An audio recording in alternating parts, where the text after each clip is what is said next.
Hello, good evening. It's News 360 coming to you live from the Ofori-Atta Kanda. I am Portia, Gabor. And I am Martin Asiedu-Dartey. These are the headlines for the next 1 hour. News 360 headlines is brought to you by Flamingo Paint, Pepsodent Charcoal and Pepsodent Herbal, EcoBank. 4 Ghanaians to be extradited to the United States of America to face allegations of internet fraud.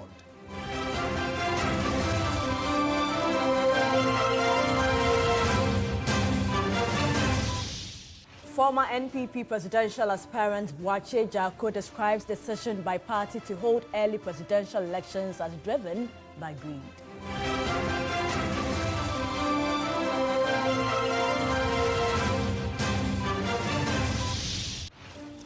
And also coming up, Accra High Court says special prosecutor has the authority to declare former Finance Minister Ofori-Atta a wanted man.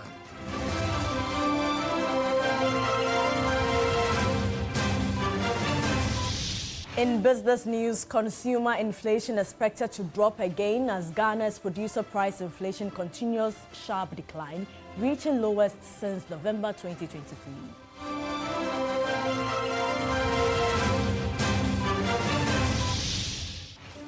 And on the international front, U.S. President Donald Trump says he will see what happens after Iran's supreme leader warns of irreparable harm if the U.S. intervenes in the war between Israel and Iran.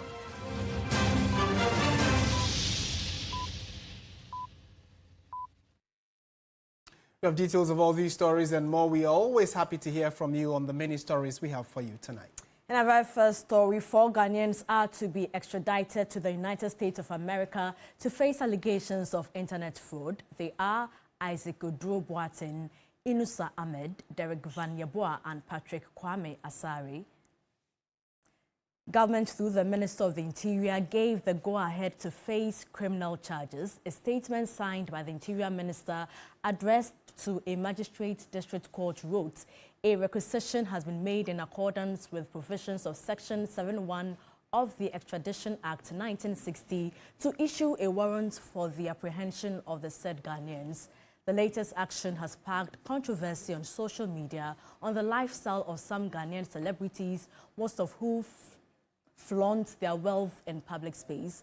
In 2024, the American Federal Bureau of Investigations, that's the FBI, met with the Economic and Organized Crime Office in Yoko following the arrest of some individuals involved in a $100 million romantic scam.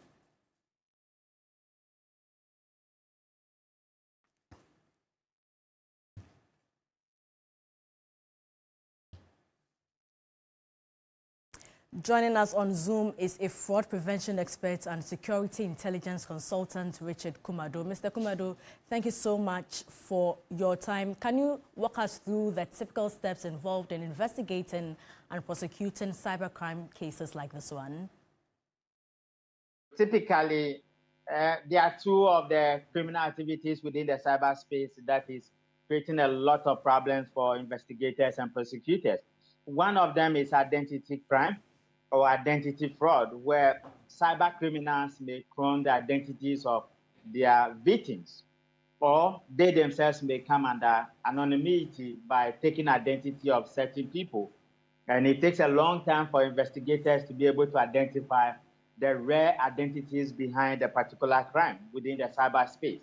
The other one is the romance fraud, which has become a bit more common. And the reason why it is common is that people have built identities, people have built brands and integrity over the years, and they use many of these things to blackmail them and to extort a number of monies from them with large sums of money involved. For we, as investigators within the cyberspace, once matters of such has come to our attention, we will want to find out the identities of these people, and we run through a number of methodology and will take us to the domain where the crime is committed. And if it's a cross-country fraud or is a organized crime within the large spectrum of places, then you will need to spread your wings as an investigator to be able to identify where the traffic is coming from, the methodologies they are using, and what the trends are. But then again, it's a collection of expertise within the cybersecurity space, within particular domains. So it makes life a little bit easier for people within the cybersecurity space, depending also the time the crime was identified and the time it was reported. Now, you did talk about romance fraud. The U.S. government is stepping up its fight against malicious schemes that target older Americans. For us in Ghana, have you identified any gaps in our laws or regulations that might have contributed to the success of these scams? This has been the second one. Your intro talks about Yoko working with the FBI, and certain people were arrested and convicted in the U.S.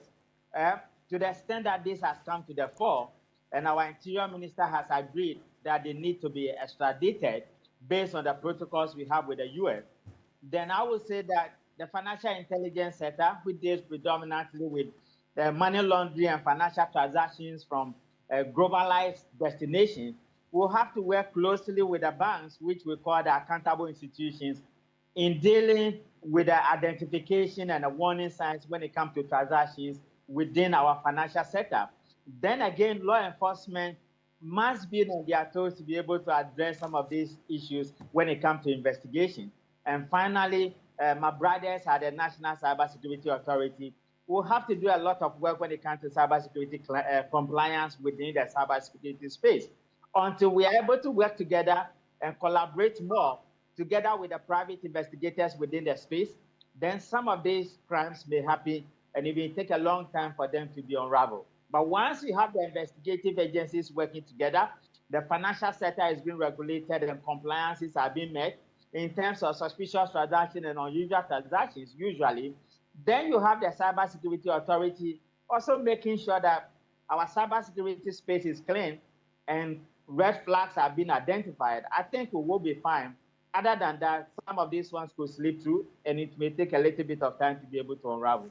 There's been much talk about people, especially celebrities, flaunting wealth on social media. How would this contribute to a culture of corruption or entitlement that enables cybercrime? For they themselves, they make themselves a little bit vulnerable because of their lifestyle and because of their social media aggressive presence, which has become a tool for them to market their brand and the activities they get involved. They may become very vulnerable because of naivety, and their identities could also be prone. Having said that, the pattern we are seeing predominantly within the West Africa zone, not just in Ghana, is that some of our celebrities behind the scenes get some other activities going, and some of these activities could land themselves being people who have come under cybersecurity crime investigations. And they have to be cautioned, they have to be educated. Public awareness is important. Other than that, they are shooting themselves in the foot and it might not be good for them. Richard, thank you so much for your time. And Richard Kumado is a fraud prevention expert and security intelligence consultant. Let's take you to Parliament now. The Minister for Foreign Affairs, Samuel Okudzeto-Ablakwa, says the Economic and Organized Crime Office and the Attorney General are investigating former head of IT at Ghana's mission in Washington, D.C., Fred Kwarteng.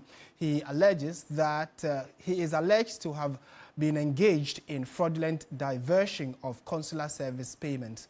The minister was briefing Parliament on the issue earlier today. Mr. Speaker, you can comprehend that a substantial sum he earns annually, after adding fees for assisting applicants in completing their visa and passport forms, which, as I've emphasized, was an illegal enterprise, not approved under our Fees and Charges Act. By analysis made by the audit team, the fact-finding team, which is a team, as I've said earlier, made up of distinguished senior diplomats, management of the Ministry of Foreign Affairs. Mr. Fred Kwarteng was making $4.8 million annually from his unlawful enterprise. It is important to emphasize that there was no share of this amount to the Ministry of Foreign Affairs. Given that these are funds that were derived from unauthorized operations it has become imperative to invite the Economic and Organized Crime Office, EOCO, and the Attorney General to investigate, trace the proceeds, and prosecute Fred Kwarteng and his collaborators, as instructed by the President. Mr. Speaker, I'm glad to inform you that the ministry has promptly done. The investigation also revealed that the Auditor General's office had raised concerns about the embassy's operations and financial management some 2 years ago. Specifically, the audit findings highlighted issues with procurement practices and financial accountability, which seem to have been ignored or inadequately addressed. Right Honourable Speaker, the investigations revealed that Fred Kwarteng's company, GTC, was initially jointly owned with his ex-wife, which raises additional questions about the nature of their business relationship and potential conflict of interest. Admissions from Fred Kwarteng himself when he met the audit finding team, as well as current and former staff of the embassy, confirm that he did not act alone in this matter. It appears that there may have been a network of individuals involved in this web of corruption, which underscores the need for thorough investigation and accountability. The basis for the investigations, or the basis of this alleged corruption, and I use the word alleged with great emphasis. What is the basis of it? The basis of it is, to simplify it, is that the mission in Washington is supposed to have gotten into a certain arrangement with Mr. Kwarteng's company.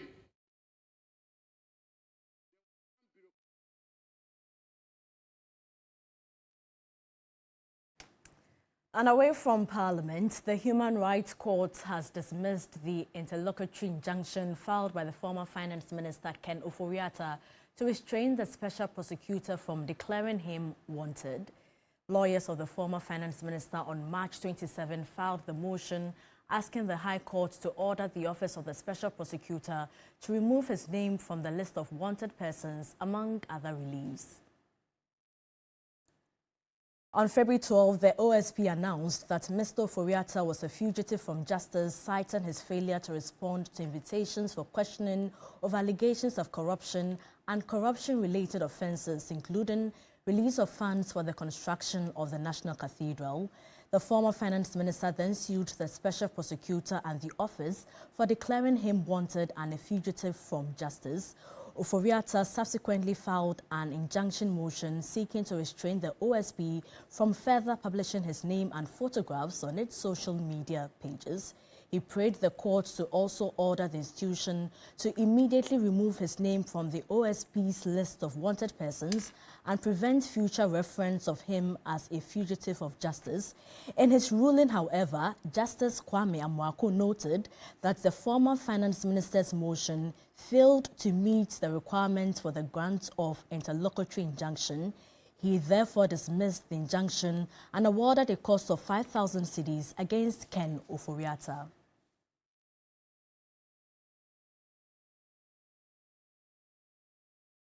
You're still watching News 360 on TV3. We're shifting our attention to some politics now because a lot is happening within the camp of the New Patriotic Party. And a former NPP presidential aspirant, Boakye Ejiakon, has criticized the party's National Executive Committee's decision to hold early presidential primaries before National Executive's elections. At an extraordinary NEC meeting on Tuesday, the 17th of June, the party set January 31, 2026 as the date to elect a flag bearer. Mr. Boakye Ejiakon, who expressed surprise at the decision, described it as nonsense and suggested it might have been driven by greed.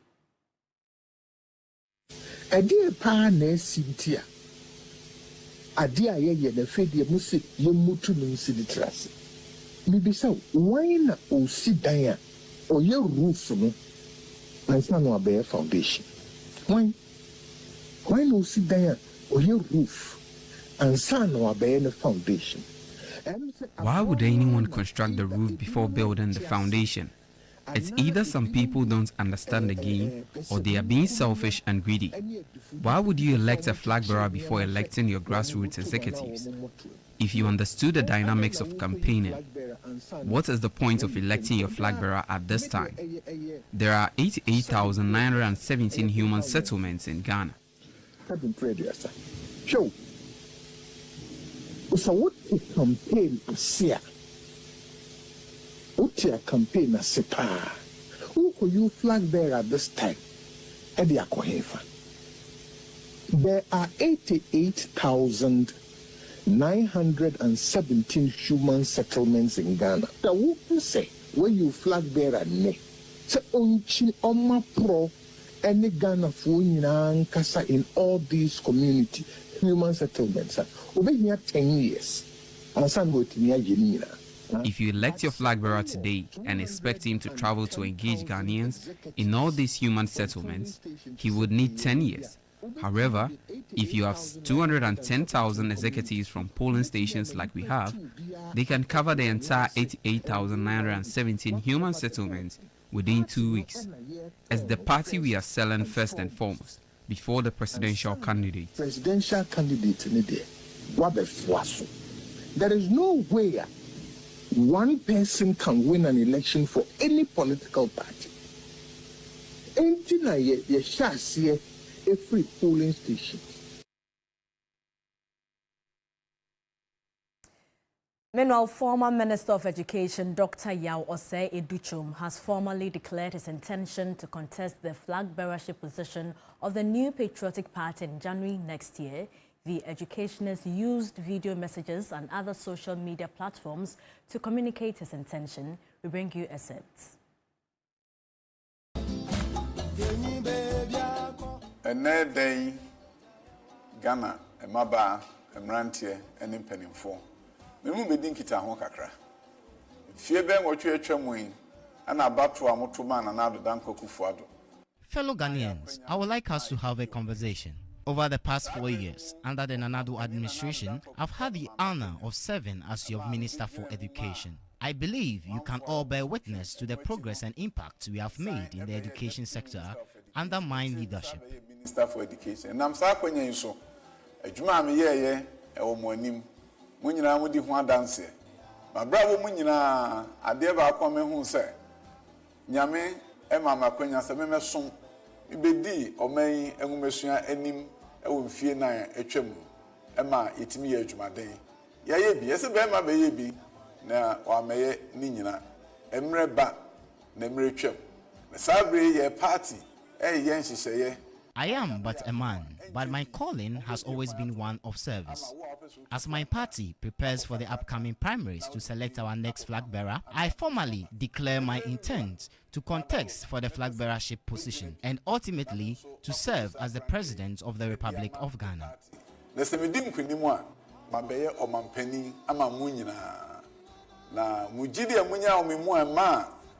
Education Ministry.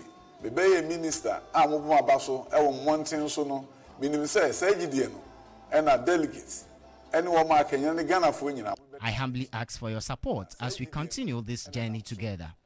May God bless you and may God bless our beloved nation.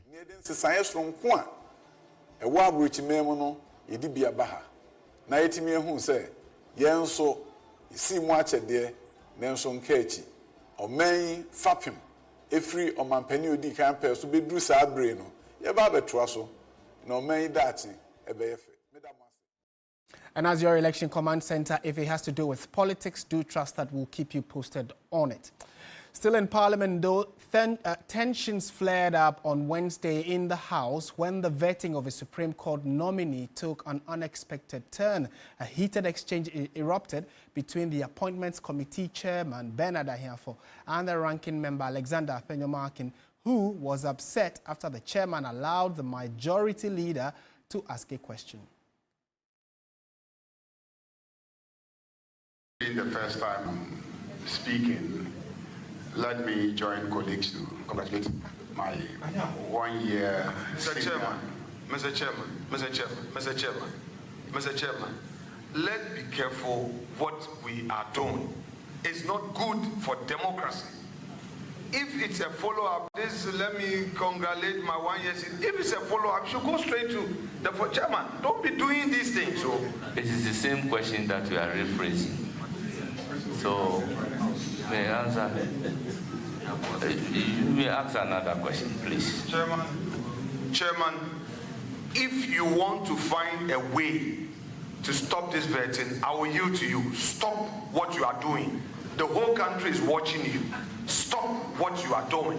Stop what you are doing. If you want us to fold up, I'm not here to debate with you. I'll fold, discharge her, let us go. If that's what you want to achieve, I've seen it all. This drama, but whatever precedent, if not 4 years, 12 years, 20 years, it will come back and haunt this house. What are the constitutional risks? I have a short response. Please respond. The public is not only watching me, it's watching all of us. And the jury will be out there. I cannot be intimidated by you. I'm a man with indomitable spirit. I still rule that a question has been asked. The nominee will not answer this question again. Pose another question.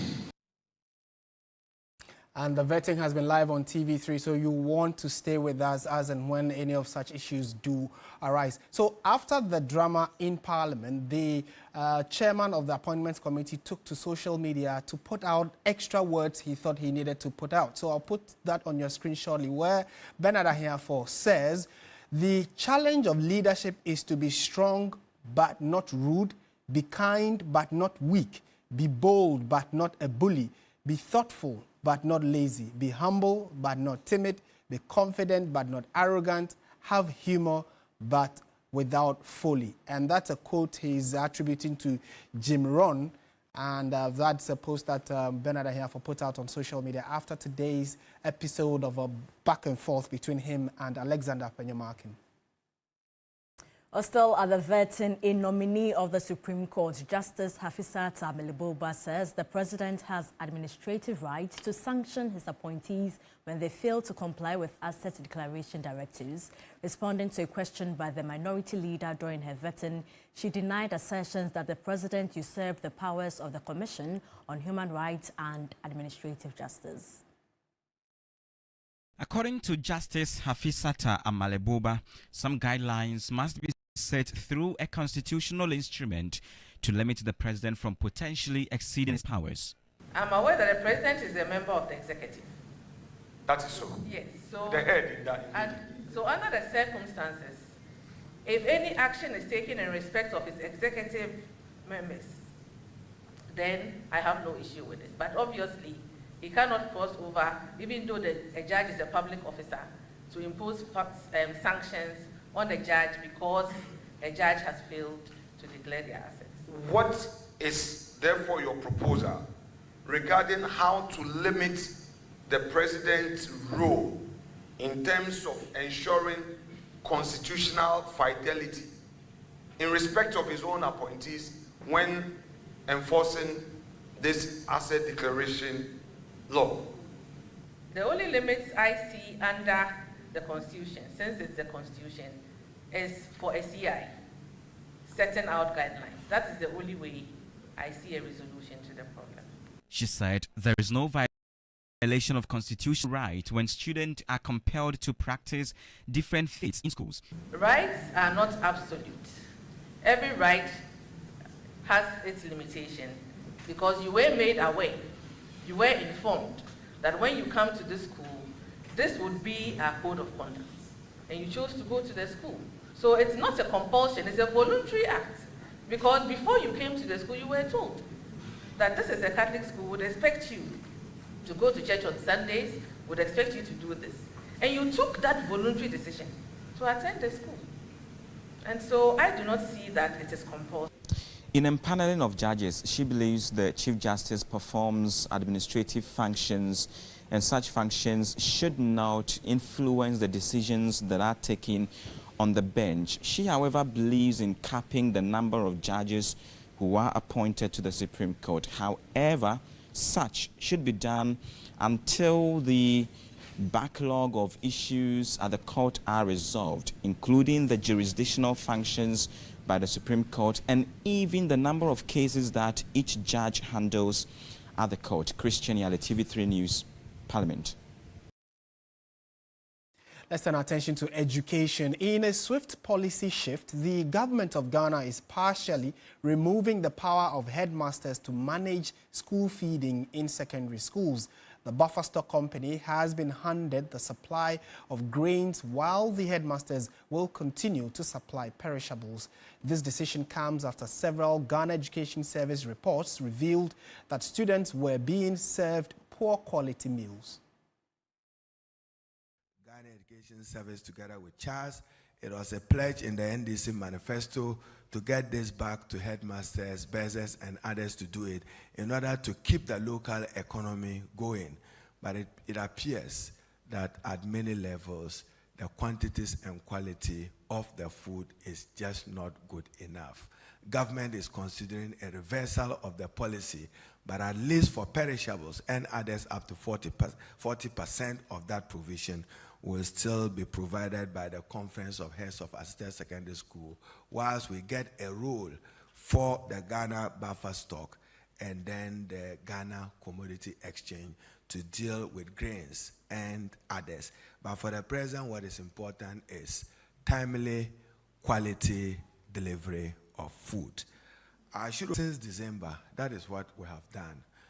I have at least almost through GS released more than $500 million to them.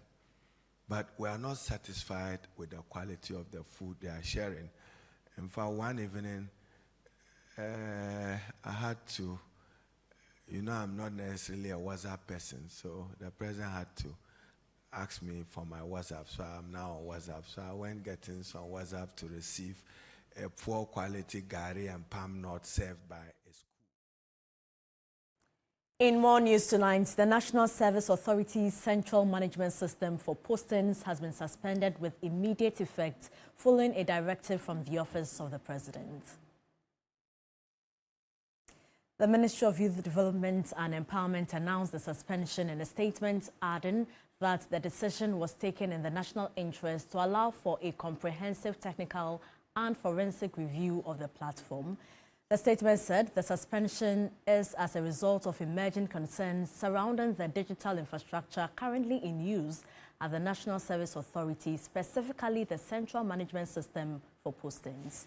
The ministry assured the general public, especially national service personnel and stakeholders, that measures are being put in place to ensure that operations of the authority are not disrupted, noting alternative systems and verification procedures are being reviewed to maintain smooth and transparent service delivery.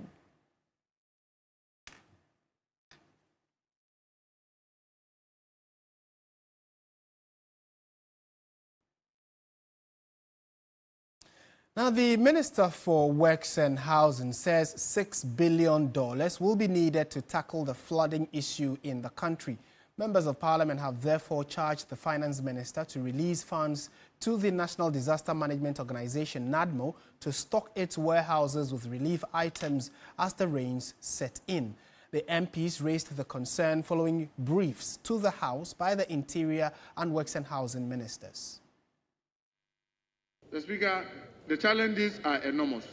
And like we said, since March 2025, we have put in the measures to make sure that we procure the necessary equipment and logistics to staff the warehouses of NADMO so that we'll be able to deal with these disasters when they occur.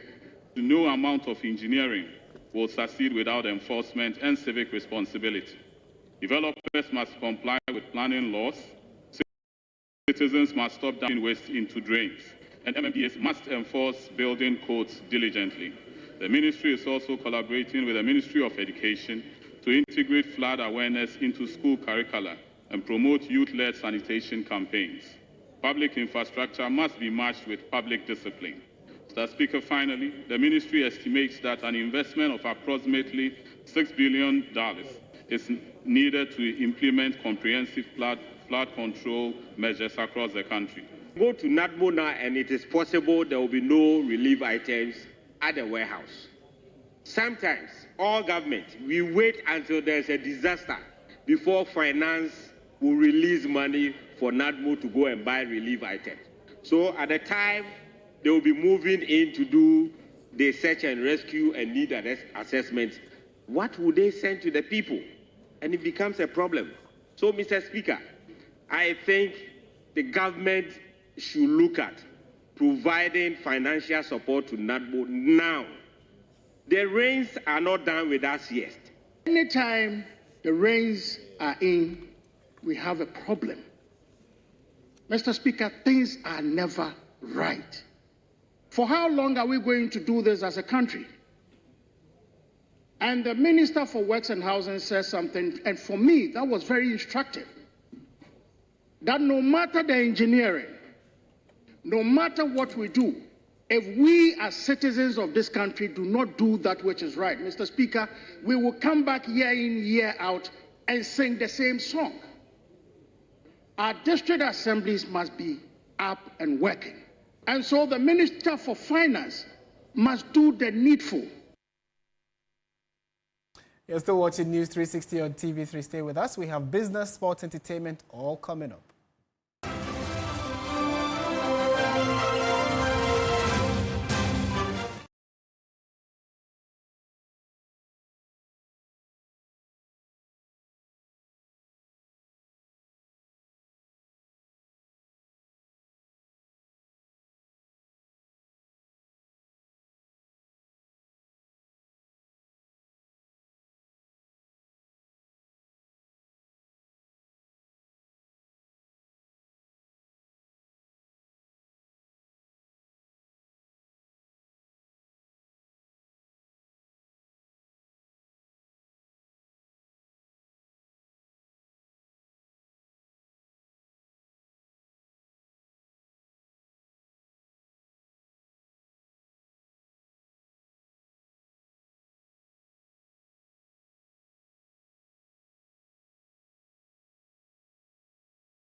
Take it easy. Take it easy. How are you doing? I'm good. How are you guys? Not bad at all. So what's happening in business? Well, producer price inflation is down significantly. It's been a long while it's been this low, actually. So good signs. It means that basically the rate at which the price of producers increases in the country has slowed down significantly, which is good. We hope it translates in our pockets soon. Truly. To the details. Now, hello there. Good evening. Welcome to the business segment here on News 360. I am Michael Obodu. Before I bring you our top story now, head of legal and prosecution at the Economic and Organized Crime Office, Yoko Leo Anthony Siama, has revealed that the agency has recovered over 79 million cedis and 200 million cedis in assets between 2023 and 2024. Yoko also seized or restrained more than 60 vehicles and confiscated properties linked to corruption and criminal activities. He was speaking at a meeting with the Financial Intelligence Center held under the theme Building Political Will and Public Support for Asset Recovery in Ghana, organized by the Ghana Anti-Corruption Coalition and the Intergovernmental Action Group Against Money Laundering in West Africa, GAIBA. There's some numbers or pressure for us to be able to do investigations within very short or limited periods of time. This is not really possible because when you look at financial crime investigations, it entails a lot. Mutual legal assistance requests can even take up to 2 years, 1 to 2 years for it to be responded to and worked on. So that drags investigations. We have now shifted or moved away from that approach to criminal investigations where we concentrate only on the person of interest. We now have endeavored to ensure that these persons do not enjoy the proceeds of their criminal enterprise. So there is a need for a concerted effort for everyone, even with the comprehensive laws that we have. Now, economist Professor Peter Quartey is urging government to adopt proactive measures to protect the economy from shocks on the global oil market. His comment comes amid concerns over the potential impact of the Israel-Iran conflict on fuel prices in Ghana. This won't be the first and won't be the last. We saw COVID, we saw Russia, Ukraine. Iran supplies about 4.5 billion barrels of oil a day. It is about the I think it's the 7th largest producer or supplier of oil on the market. So if it's not able to supply, then certainly there will be shortages on us. If oil prices go up, we all know what is going to happen to the economy. Ghana's year-on-year producer price inflation PPI, which measures the average change in ex-factory prices received by domestic producers for their goods and services, significantly decreased to 10.2% in May 2025. This marks a significant 8.3 percentage point drop from the 18.5% recorded in April 2025, representing the 4th consecutive month decline in producer inflation. There is more in the following report. Latest report from the Ghana Statistical Service (GSS) shows that the 10.2% producer price inflation rate is the lowest recorded since November 2023, signaling a rapid disinflationary trend at the producer level. On a month-on-month basis, the average prices received by producers for their goods and services experienced a deflation of 4.2% between April and May 2025. This means that producers were, on average, earning 4.2% less for their products in May compared to April. The significant decline in producer inflation was primarily driven by positive trends in 2 key sectors.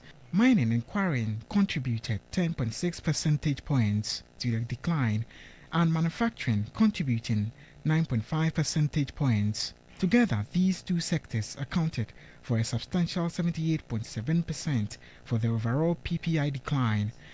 As these sectors are vital to Ghana's industrial growth, the GSS views this as a window for stabilization, investment and responsible spending. The GSS highlighted that if businesses pass on this stability in input prices, consumers could benefit from a reduction in overall inflation in the coming months. Conversely, producers and manufacturers may face tighter profit margins and increased competition due to the falling prices. The overall outlook for producer inflation appears optimistic, with most sectors experiencing either price stability or declines. We'll turn our attention now to the currency and the commodities market.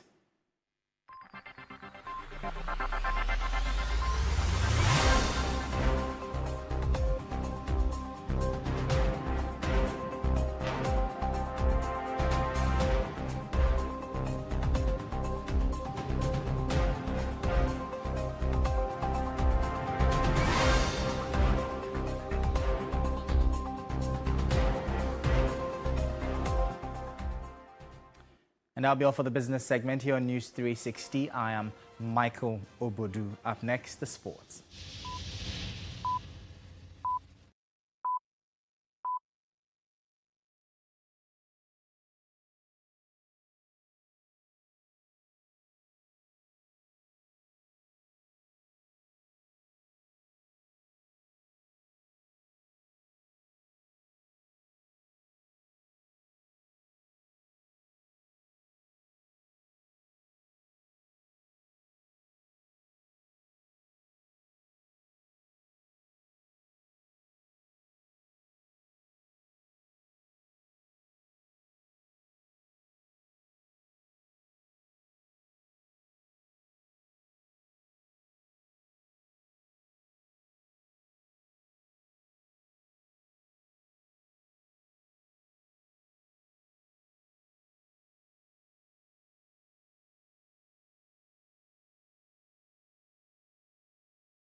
Sasso insecticide spray and coil.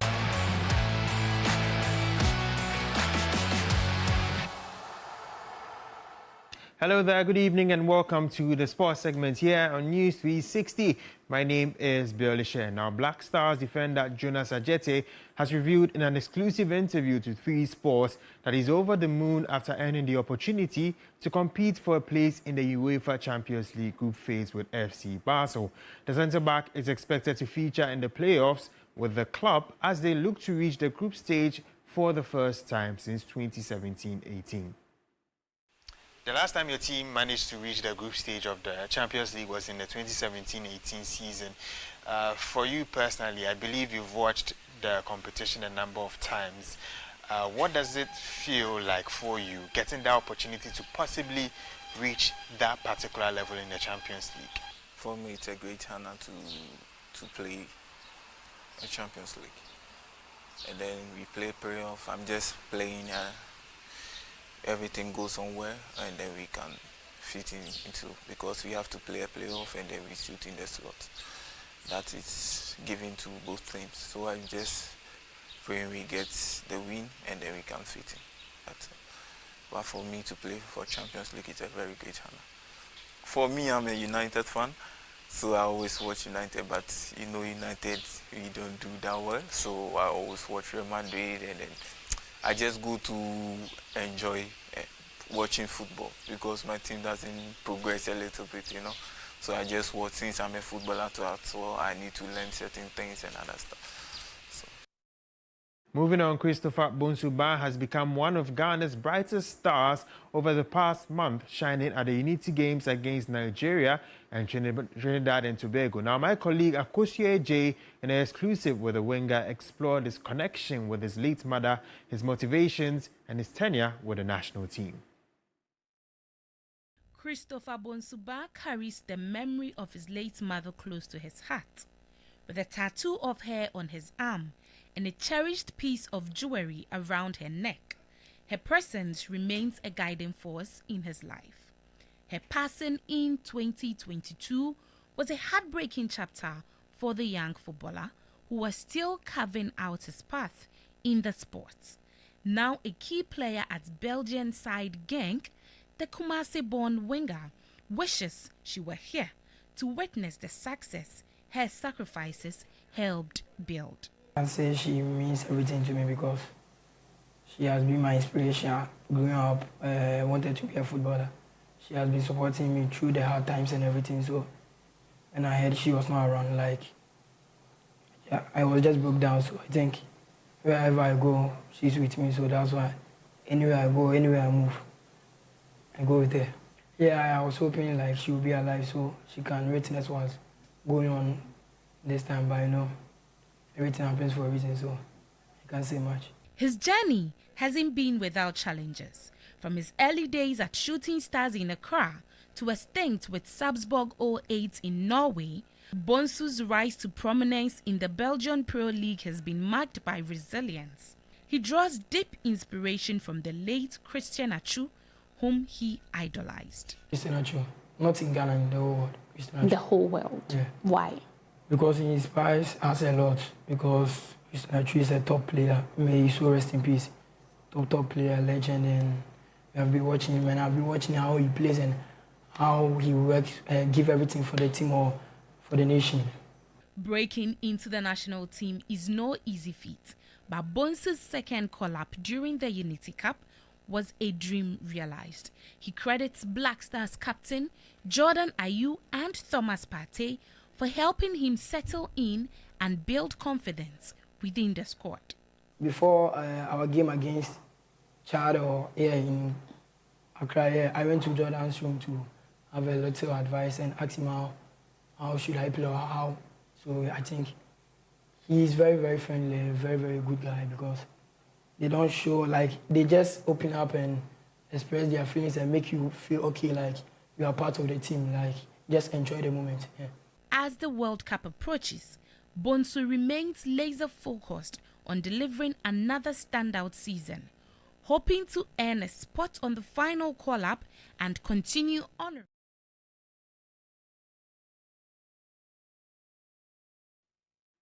That's it for the sports segment here on News 360. My name is Bill Lisher, and entertainment is up next.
insecticide spray and coil. Powered by 3 Entertainment.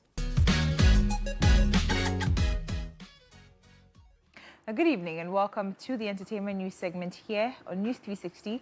My name is Noella Donko.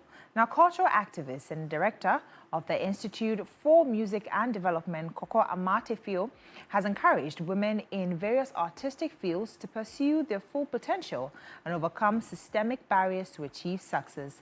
The call to action emphasizes the importance of women not only creating art, but also challenging traditional perceptions and reshaping the landscape of arts.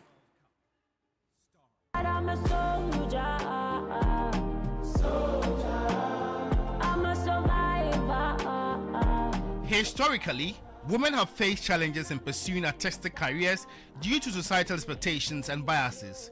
In recent years, however, there have been a growing recognition of women's contributions to the arts and a push to empower them to reach their full potential. Culture activist Ofori-Atta has over the period lent a voice to inspire inclusion and promote the creative and artistic talent of women.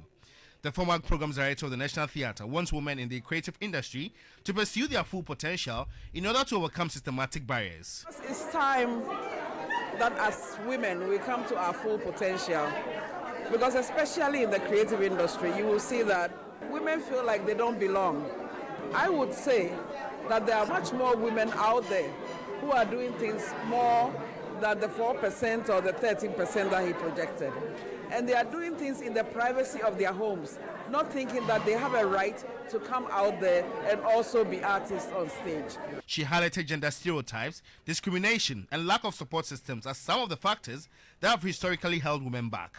Well, there are traditions, for example, and our traditions tell us that as a woman, get married, have babies, you have no right being in the creative industry, which is for men. Our education also, most people feel that as a woman you should be a nurse or you should be like a teacher.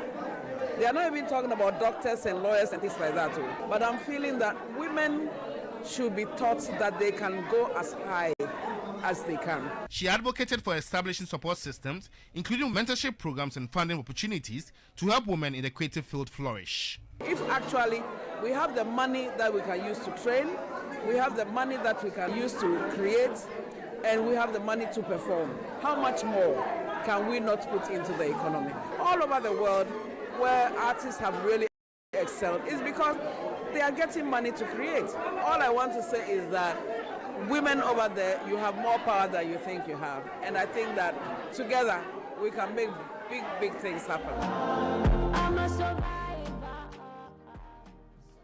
And that's it for the entertainment news segment here on News 360. My name is Noella Donko. Thank you, Noella. Coming up, international news. Donald Trump says, I may do it, I may not do it, when asked about whether the U.S. will join Israeli attacks on Iran. The U.S. president adds, nobody knows what I want to do, but I can say this. Iran's got a lot of trouble and wants to negotiate. The Iranians responded by saying they would not grovel at the gates of the White House. Earlier, Iran's supreme leader warned Trump of irreparable harm if the U.S. joins Israeli attacks. Ayatollah Ali Khamenei also said Iran would not surrender following the U.S. president. The family of Zambia's former president, Edgar Lungu, has halted the return of his body from South Africa, accusing the government of breaching key agreements over his funeral. The arrangement had been finalized and his remains were due to be flown back home on Wednesday on a private charter plane after days of uncertainty and negotiations between the family and the government. And that's how we bring the bulletin to an end. Thank you so much for watching. I am Martin Asiedu-Dartey. And I am Portia. Gabor. Do join Alfred Cancer at 10 p.m. for Ghana tonight. Good evening.